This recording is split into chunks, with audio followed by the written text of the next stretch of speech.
नमस्कार। आज हम एक नई श्रृंखला शुरू करने जा रहे हैं हिंदी साहित्य को मद्देनजर रखते हुए। श्रृंखला है हमारे कवि। इस श्रृंखला में हम पूरी कोशिश करेंगे कि हिंदी साहित्य के प्रारंभ से आधुनिक काल तक जितने भी ज्ञात अज्ञात कवि रहे हैं उनका परिचय आपसे करवा सकें। और उसी श्रृंखला को आज हम महाकवि कबीर से प्रारंभ कर रहे हैं। कबीर दास जी एक ऐसे कवि हैं जिनको हम कवि नहीं कह सकते, जिनको हम भक्त नहीं कह सकते, जिनको हम समाज सुधारक नहीं कह सकते, जिनको हम विचारक नहीं कह सकते, बल्कि इन सभी का एक समग्र स्वरूप जो अगर कहा जाए तो वो कबीर दास जी हैं। उनमें तमाम गुण पाए जाते हैं। वे समाज की बुराइयों को भी मिटाने के लिए तत्पर नजर आते हैं। वे ज्ञान भी देते हैं, वे उपदेश भी देते हैं, वे भक्ति का मार्ग भी प्रशस्त करते हैं। वे और भी बहुत सारे ऐसे अपने पदों, अपनी साखियों, अपने शब्दों के माध्यम से लोगों तक पहुंचाते हैं, हम तक पहुंचाते हैं अपनी बात को, किस तरीके से समाज का एक ढांचा होना चाहिए। कबीर दास जी के जीवन परिचय की यदि बात करें तो उनका जन्म ज्येष्ठ शुक्ला पूर्णिमा को संवत 1456 ईस्वी के आसपास माना जाता है। कबीर पंथियों का ये मानना है कि वे ज्योति स्वरूप रूप में लहर तारा नदी के किनारे प्रकट हुए थे। कुछ लोगों का मानना है कि गुरु रामानंद जी के आशीर्वाद से एक विधवा ब्राह्मणी के गर्भ से उनका जन्म हुआ था और विधवा ब्राह्मणी ने लोक लाज के भय से उन्हें लहर तारा नदी के तट पर छोड़ दिया था और वहां से एक जुलाहा दंपत्ति गुजर रहे थे, नीरू और नीमा नाम के। उन्होंने उस बच्चे को अपनाया। वे निसंतान थे और उन्होंने उस बच्चे को पाला। वही बच्चा बाद में जाकर कबीर के नाम से प्रसिद्ध हुआ। तो कबीर दास जी कैसे बने, कबीर कैसे बने, कबीर का स्वरूप कैसे उन्होंने लिया, इसका कोई बहुत विशेष ऐसा वो नहीं है, बल्कि शायद उनका जन्म ही इसलिए हुआ था, समाज को दिशा देने के लिए, समाज को मार्ग दिखाने के लिए। इसलिए बचपन से ही वे साधु संतों की सेवा में लग गए। बचपन से ही घुमक्कड़ प्रकृति के थे और देखा जाए तो 30-32 साल की उम्र तक आते आते उन्होंने बहुत सारा देशाटन कर लिया था। मक्का मदीना तक वो लोग वो हो आए थे और परिणाम स्वरूप जहां जहां गए, जिन जिन मार्गों से गए, जिन जिन प्रदेशों में गए, जिन जिन देशों में गए, वहां की सभ्यता और संस्कृति का उन्होंने अध्ययन किया और वो उनके साहित्य में, उनके शब्दों में, उनकी साखियों और पदों में स्पष्ट रूप से दिखाई देते हैं। तो कबीर दास जी निरपेक्ष भाव के कवि माने जाते हैं, निरपेक्ष भाव के भक्त कवि माने जाते हैं, निरपेक्ष भाव के विचारक माने जाते हैं। तो उन्होंने अपने जीवन पर्यंत निरंतर समाज को दिशा दी। उनकी मृत्यु के बारे में भी एक बहुत रोचक प्रसंग है। कहा जाता है कि उस समय में अगर किसी की मगहर में मौत होती है तो वह नरक का गामी होता है। कबीर दास जी ने, क्योंकि वो तो भ्रांतियां तोड़ने के लिए ही पैदा हुए थे, कबीर दास जी ने इस भ्रांति को भी तोड़ा। अपनी मृत्यु के समय वे मगहर में जाकर बस गए। वहीं उन्होंने अपनी भौतिक देह को त्यागा और जब उनकी भौतिक देह समाप्त हो गई, उनके प्राण जो हैं वो देव में लीन हो गए, ईश्वर में लीन हो गए, तब उनके अनुयायियों में उनके मौत को लेकर, उनके शव को लेकर, उनके धर्म को लेकर, उनके पंथ को लेकर बहुत सारे विवाद खड़े हो गए। हिंदू कहने लगे ये हिंदू थे, मुस्लिम कहने लगे ये मुस्लिम थे, जबकि जब वो जीवित थे तो हिंदू ना हिंदू मानते थे, मुस्लिम ना मुस्लिम मानते थे। ऐसी स्थिति में उनको, उनके शव को बांटने का निर्णय लिया गया और जब उनके शव पर से चादर हटाई गई तो कहते हैं कि वहां शव नहीं था, फूलों की ढेरी थी। फूलों की उस ढेरी को बांट लिया गया। हिंदुओं ने उन्हें अग्नि संस्कार करवाया और मुस्लिमों ने उन्हें दफना दिया। मगर में आज भी उनकी समाधि और उनकी कब्र दोनों मौजूद है। यह उदाहरण है कबीर दास का कि उन्होंने समाज को सदैव एक दृष्टि से देखा, कभी बांटा नहीं, बांटने का प्रयास नहीं किया, बल्कि जोड़ने का ही प्रयास किया। अब हम बात करते हैं कबीरदास जी की रचनाओं पर। कबीरदास जी की रचनाएं उनकी मृत्यु के बाद उनके शिष्य धर्मदास ने कबीर बीजक के नाम से 1521 ईस्वी में एकत्र की। वर्तमान में उनका जो संकलन है, जो प्रमाणित संकलन है, वह है डॉक्टर श्याम सुंदर दास जी का कबीर ग्रंथावली संस्करण माना जाता है, जो प्रमाणिक माना जाता है और इसको सभी मान्यता प्रदान करते हैं। कबीर बीजक में 3 तरह के भाव देखने को मिलते हैं, 3 तरह की चीजें मिलती हैं। इसमें है साखी, रमैनी और सबद।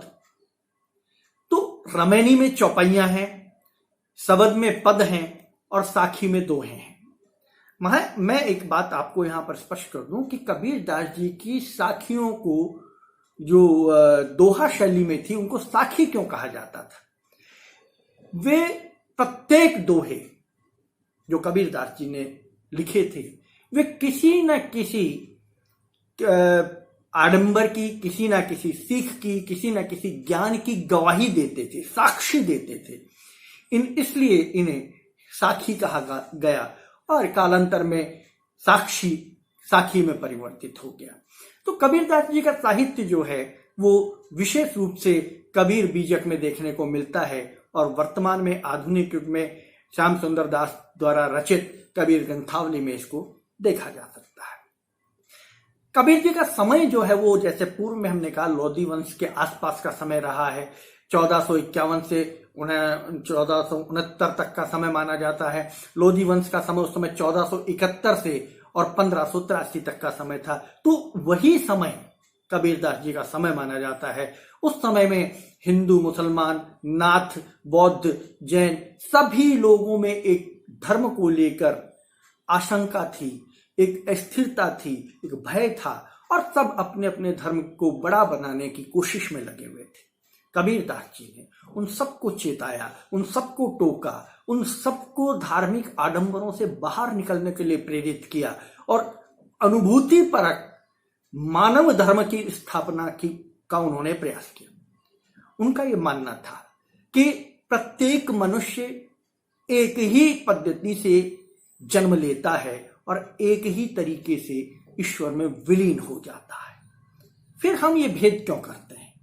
इस भेद को मिटाना चाहिए और उस भेद को मिटाने के लिए जीवन पर्यंत कबीरदास प्रयास करते रहे अपने साहित्य के माध्यम से।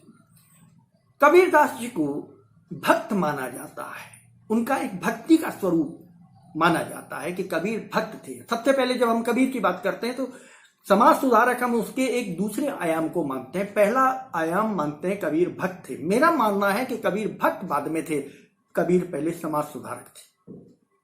कबीर पहले समाज के मार्गदर्शक थे, लेकिन भक्त का स्वरूप भी उनका कम नहीं था, उसे हम नजरअंदाज नहीं कर सकते। तो कबीरदास जी का जो भक्ति स्वरूप था वो भी उस समय के तमाम जितने और संप्रदाय फैले हुए थे भक्ति से, उनसे अलग थे। वे प्रेम मार्गी भी थे, वे ज्ञान मार्गी भी थे, वे सूफी भी थे, वे अन्य भावों की रचनाएं भी रचते थे।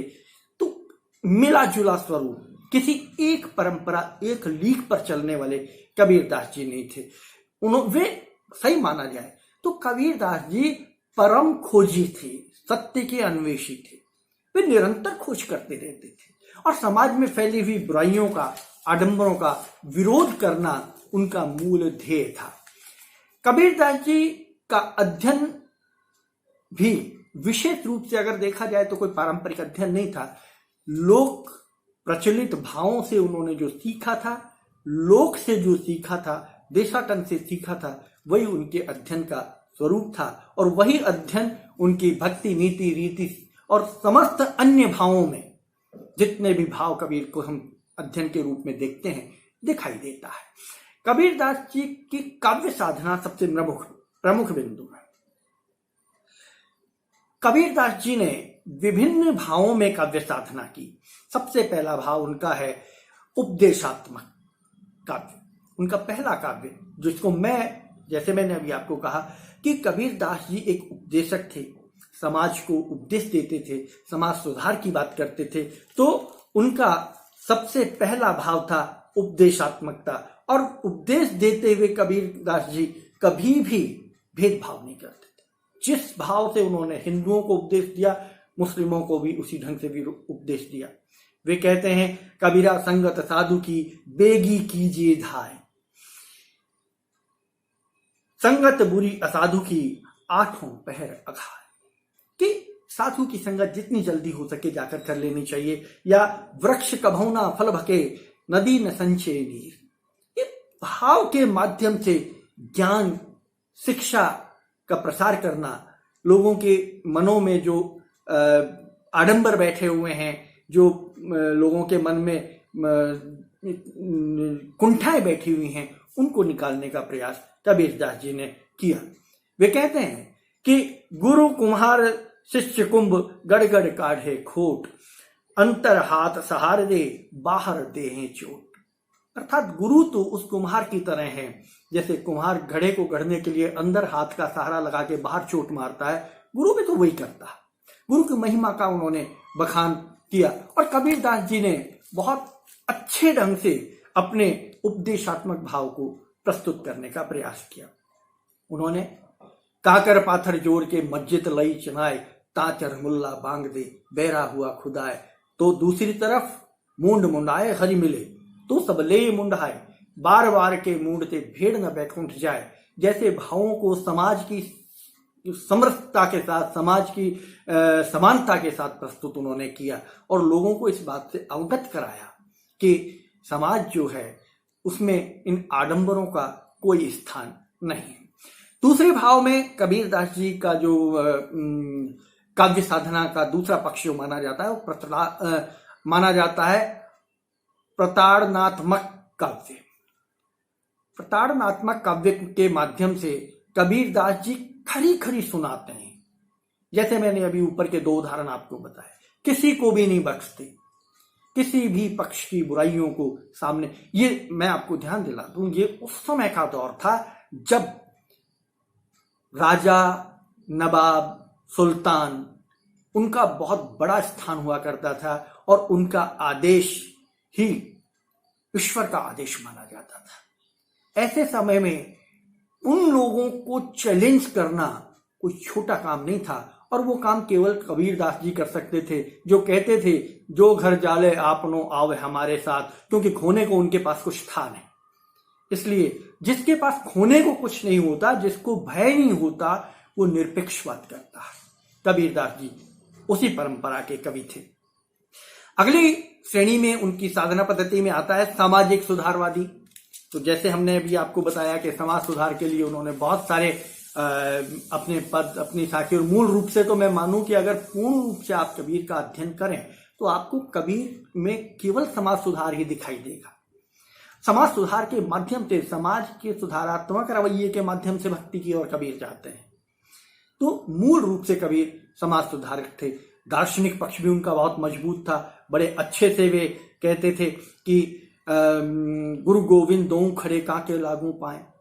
दर्शन का वो श्रेष्ठ भाव भी कबीर के में देखने को मिलता है। और पानी केरा बुदबुदा असमानस की जात, यह भी कबीर में देखने को मिलता है। तो कबीर का दार्शनिक पक्ष जो है वो बहुत ही मजबूत दार्शनिक पक्ष है और इसी दार्शनिक पक्ष के धरातल पर ही कबीर का संपूर्ण काव्य दिखाई देता है या खड़ा हुआ दिखाई देता है। अनुभूति परक काव्य का उन्होंने सृजन किया। जो कुछ उन्होंने देखा समाज में, भोगा समाज में, समाज की उस परिस्थिति में था, उसे उन्होंने अपने साहित्य का विषय बनाया। रहस्यवादी परंपरा का भी उनमें छाया उनमें देखने को मिलती है। तो वे गुरु गोविंद दो खड़े कांके लागू पाए, भली हरि गुरु आपके गोविंद दियो बताए जैसी बात करते हैं। अर्थात कहाँ दर्शन कहाँ रहस्य, ये कबीर में अलग करना बहुत मुश्किल होता है। तो इसी परंपरा में लाली मेरे लाल की जित देखूं तित लाल, ये कबीर का रहस्यवाद है। ये कबीर का जब मैं था तब हरि नहीं, अब हरि है मैं ना है। ये भाव जो कबीर के रहस्यवाद को प्रस्तुत करते हैं, यही कबीर का दर्शन है। कबीर इसी दर्शन को लेकर आगे बढ़ते हैं। तो कबीर दास जी के इन भावों के साथ झीनी झीनी बीनी चदरिया, या मोको कहाँ ढूंढे रे बंदे मैं तो तेरे पास में, नाम है मंदिर नाम है मस्जिद ना काबा कालास में। तो कबीर का दर्शन, कबीर का रहस्यवाद, कबीर का भाव, कबीर की संपूर्ण जो काव्य परंपरा है उसमें यह सारी चीजें एक साथ देखने को मिलती हैं। कबीरदास जी की शैली की यदि हम बात करते हैं तो कबीरदास जी प्रबंध मुक्तक और भाव मुक्तक नामक दो शैलियों में ही काव्य करते हैं। उनका काव्य इन दो शैलियों में मिलता है। वे एक फक्कड़ साधु थे, सोचकर नहीं बोलते थे। जो बोलते थे वो पद हो जाता था, जो बोलते थे वो साखी हो जाती थी, जो बोलते थे रमैनी हो जाती थी। वे लय संगीत की सीमाओं में बंध कर बात नहीं करते थे। लय और संगीत अपने आप उसमें आ जाता था। कबीर लयात्मकता के मामले में सूरदास के अग्रगणी कवि माने जाते हैं। कबीर की तमाम साखियों को, कबीर के तमाम पदों को अब लयबद्ध किया जा चुका है और कोई अधिक प्रयास नहीं किया गया, क्योंकि जब उसे गाने बैठे तो स्वतः ही उसमें से संगीत प्रस्फुटित हो गया। यह कबीर की विशेषता है।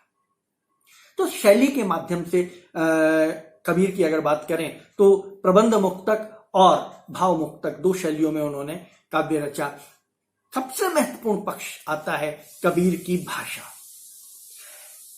कबीर की कोई निश्चित भाषा नहीं है। कबीर की भाषा को कोई नाम नहीं दिया जा सकता। कबीर की भाषा को कहीं बांधा नहीं जा सकता, क्योंकि कबीर निरंतर भ्रमण करते रहते थे और जहां जहां वो जाते थे वहां की भाषा के शब्द उनकी भाषा में स्वतः ही मिल जाते थे, आ जाते थे।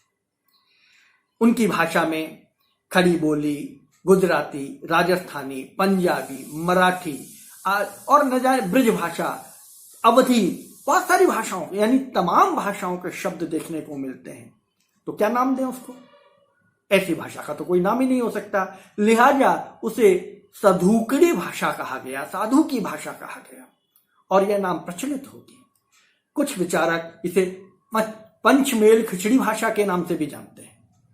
तो कबीर की भाषा बेशक पंचमेल खिचड़ी हो, लेकिन जो सरसता, जो भाषा में अभिव्यंजना, जो उसकी भाषा का सार, अर्थगर्भिता जो उनकी भाषा में देखने को मिलती है, मेरे ख्याल से कबीर के बाद किसी कवि में मुश्किल से ही देखने को मिलती हो। तो कबीर दास का भाषा पक्ष सबसे मजबूत भाषा पक्ष माना जाता है और यही कारण है कि आज इतने वर्षों बाद भी कबीर की प्रासंगिकता बनी हुई है। कबीर लोगों की जुबान पर है। कबीर लोकमानस का कवि है। कबीर समाज में तमाम उन बातों का उदाहरण है जो समाज को अच्छी नहीं लगती।